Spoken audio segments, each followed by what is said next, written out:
नमस्कार, मैं मनीष स्वागत करता हूँ आपको अपने इस यूट्यूब चैनल पे। दोस्तों, बहुत सारे ऐसे कैंडिडेट होंगे जो कि इस बार पहली बार किसी एग्ज़ाम के फाइनल स्टेज में पहुँचेंगे, यानी कि अगर हम ग्रुप डी के रिस्पेक्ट में बात करें तो फिजिकल इफ़िशियंसी टेस्ट में पहुँचेंगे। बहुत सारे ऐसे कैंडिडेट होंगे। बहुत सारे मुझे कॉल करके ये भी पूछते रहते हैं, सर कितना मिनट पहले चला जाना चाहिए, कितना दिन पहले चला जाना ही चाहिए। मैं उनकी उत्सुकता को समझता हूँ कि थोड़ा सा ज़िंदगी का सवाल है, तो चीज़ें थोड़ा सा एकदम से दिमाग पे बैठ गई है कि कैसे क्या होगा, कि कहाँ पे क्या होता है, कैसे छट जाते हैं, कैसे क्या होगा, मतलब तमाम जो दिल में बैठी हुई है डर या उत्सुकता जो बनी हुई है, उस जज्बात को हम समझते हैं। क्योंकि जब हम भी पहली बार ये फेज से गुजर रहे थे तो हमारे दिमाग में भी तरह तरह के ख्याल आते थे कि कहीं कुछ हो ना जाए, कहीं कुछ गलतियाँ ना हो जाए। तो तमाम जो चीज़ें हैं वो हमारे दिमाग में भी घूमते रहता था। तो मैं अपने एक्सपीरियंस के आधार पे अपने छोटे भाई इन द सेंस कि आप कह सकते हैं कि जॉब के संदर्भ में मैं बात कर रहा हूँ, क्योंकि जिस जॉब को आप लेने जा रहे हैं ऑलरेडी मैं करके छोड़ चुका हूँ। तो मतलब कि हालांकि एज में तो कई लोग हमसे बड़े भी होंगे। चलिए, तो मैं बात करने वाला हूँ कि फिजिकल इफ़िशियंसी टेस्ट में क्या डॉक्यूमेंट्स लेके जाएं, क्योंकि ये चीज़ें भी दिमाग में आ रही थी बहुत सारे लोगों के कि कैसे क्या सर्टिफिकेट वगैरह ले जाना है, EWS का तो बनवाए नहीं, जो ओरिजिनल है वो खो गया, ये वो तमाम जो चीज़ें हैं दिमाग में आपके चल रही होगी कि डॉक्यूमेंट वेरिफिकेशन वहीं पे क्या हो जाएगा, कैसे क्या होगा सर। तमाम चीज़ों को हम इस वीडियो में क्लैरिफाई करेंगे। तो अगर आप चैनल पे नए हैं तो सब्सक्राइब जरूर कर लीजिएगा, वीडियो अच्छी लगी तो लाइक कर लीजिएगा।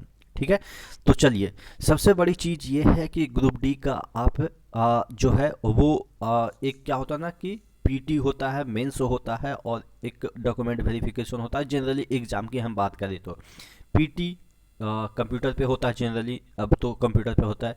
मेंस भी कंप्यूटर पे ही जनरली होता है, अभी भी यूपीएससी की छोड़ दे या स्टेट का छोड़ दे तो जनरली आपके बैंकिंग हो या एसएससी हो कंप्यूटर पे होता है। तो उसी तरीके से ये भी रेलवे का जो ग्रुप डी है उसमें आप मान के चलो कि जो आपका जो रिटन था वो एक प्रकार का पीटी था और फिजिकल इफिशियंसी टेस्ट है वो एक प्रकार का मेंस है।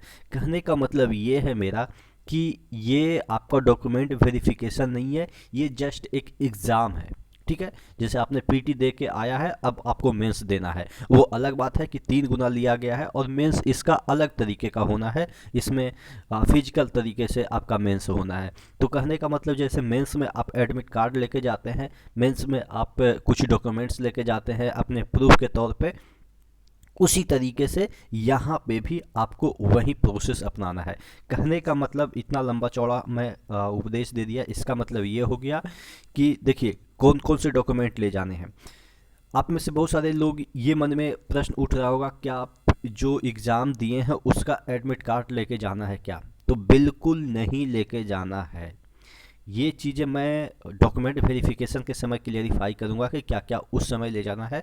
और अगर आप चाहते हैं तो उसका भी वीडियो नीचे हम सॉरी कल तक बना देंगे अगर आप कमेंट करते हैं तो जो आपको ले जाना है वो आपको पीटी का एक सॉरी पीटी, हाँ, फिजिकल इफिशियंसी टेस्ट, पीईटी का एक एडमिट कार्ड आएगा। ठीक है, कहाँ पे सेंटर है और कौन से स्टेडियम में दौड़ना है उसका एक प्रॉपर एडमिट कार्ड आएगा।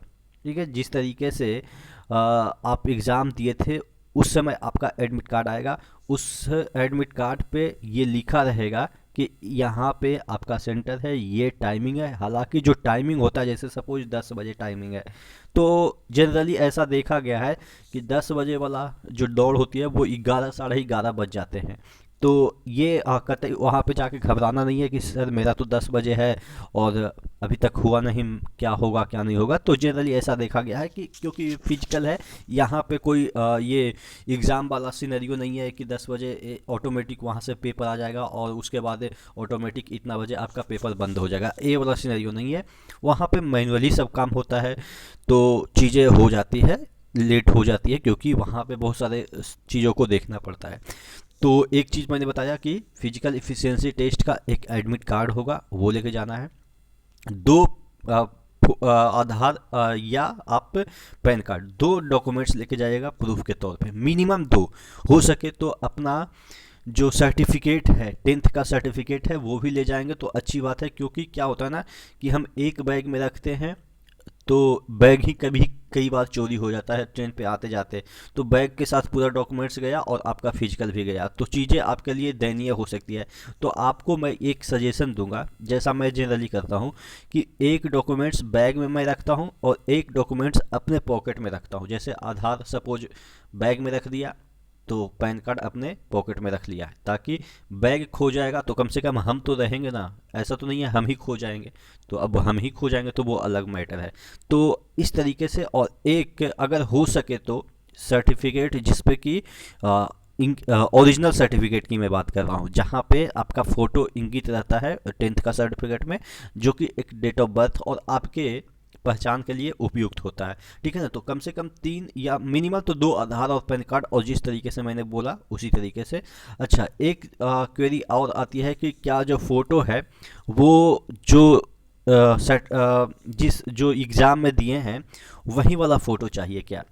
एक्चुअली क्या होता है ना कि अगर वही वाला फ़ोटो देते हैं ना, तो वहाँ पे जो इन्विजिलेटर होंगे ना, उनको पहचान करने में दिक्कत नहीं होगी। एक्चुअली आप ओरिजिनल होंगे ही तो कोई दिक्कत नहीं है, कि अगर आप दूसरा भी फ़ोटो ले जाएंगे ना तो दिक्कत नहीं है। लेकिन जो इन्विजिलेटर होते हैं ना, वो इतना मतलब कि काम करते करते, मतलब आपका समझ सकते हैं कि वो हो जाते हैं, चिड़चिड़ा हो जाते हैं ना, कि थोड़ा सा मिलान करने के लिए उसको अटकना पड़े तो थोड़ा चिड़चिड़ापन उनके मन में आ जाती है। तो जहाँ तक मुझे लगता है कि ट्राई कीजिएगा, जो पहले का फ़ोटो है जो उसमें लगा हुआ है वही लेके जाइएगा। नहीं तो अगर नहीं हो है तो कोई दिक्कत नहीं है, आप दूसरा भी ले जाइएगा तो कोई दिक्कत नहीं है। एकदम से 100% श्योर होकर जाइएगा। अगर आप ओरिजिनल कैंडिडेट हैं तो आपको कोई दिक्कत नहीं होगी। फ़ोटो कैसा भी लेके जाइए, कितना पुराना भी लेके जाइए, कितना भी नया लेके जाइए, कोई दिक्कत नहीं है। लेकिन ट्राई कीजिएगा कि वही वाला लेके जाए, और वो वाला निकल जाएगा अगर आपके पास नहीं है तो एडमिट कार्ड से कहिएगा, जो जेरोक्स करते हैं या फोटोकॉपी जो भी साइबर कैफे वाला, वो निकाल देंगे। तो ये चीज़ें हैं जो कि आपको मतलब कि फिजिकल एफिशिएंसी टेस्ट के समय इतना ही चीज़ें हैं। और ना ही आपको डोमिसाइल, ना ही आपको ईडब्ल्यूएस, ये सब चीज़ें चीज़ें आप बना के रखिएगा, लेकिन वो चीज़ें खोजी नहीं जाएगी, कोई दिक्कत नहीं है। आराम से जाइए, एक दिन पहले जाइए। लोगों को लगता है ना कि मतलब कि पहले क्यों जाए, दौड़ना ही तो है, 4 मिनट का ही तो खेला, 4.5 4.25 मिनट का ही खेला है। नहीं, एक दिन पहले जाइए, ग्राउंड का मुआयना कर लीजिए कि ग्राउंड कैसा है, उसके अकॉर्डिंग आप स्ट्रेटजी बना लीजिए। मेरा जब कटिहार था तो मैं पहले एक बार ग्राउंड पे जाकर चक्कर लगा लिया था, यानी कि एक बार दौड़ चुका था। एक दिन पहले गया था, उस समय ग्राउंड खुला हुआ था, उस समय ग्राउंड बन ही रहा था इन द सेंस हम लोग के लिए तैयार हो रहा था, बांस बेड़ियाँ लगाई जा रही थी। उस समय हम लोग जाके शाम को दौड़ लिए थे, ताकि एक आइडिया मिल जाए कि इस ग्राउंड पे किस तरीके से दौड़ा जाए। तो हो सके तो एक दिन अफोर्ड कर सकते हैं तो हो सके तो आप सुबह चले जाइए एक दिन पहले, और कम से कम दोपहर तक जाके वहाँ पे ग्राउंड पे दौड़ के देख लीजिए कि किस तरीके से यहाँ पे क्या होता है ना, कि जब आप अपने ग्राउंड पे दौड़ते हैं तो हैबिट बन जाती है, तो उसी तरीके से आपके माइंड में एक सेट बन जाएगा कि इस तरीके से इस ग्राउंड पे दौड़ना है। आशा करते हैं चीज़ें समझ में आई होगी। फिर भी मन में कोई क्वेरी है तो ज़रूर कमेंट करके पूछिएगा। नेक्स्ट वीडियो मिलते हैं, तब तक के लिए जय हिंद।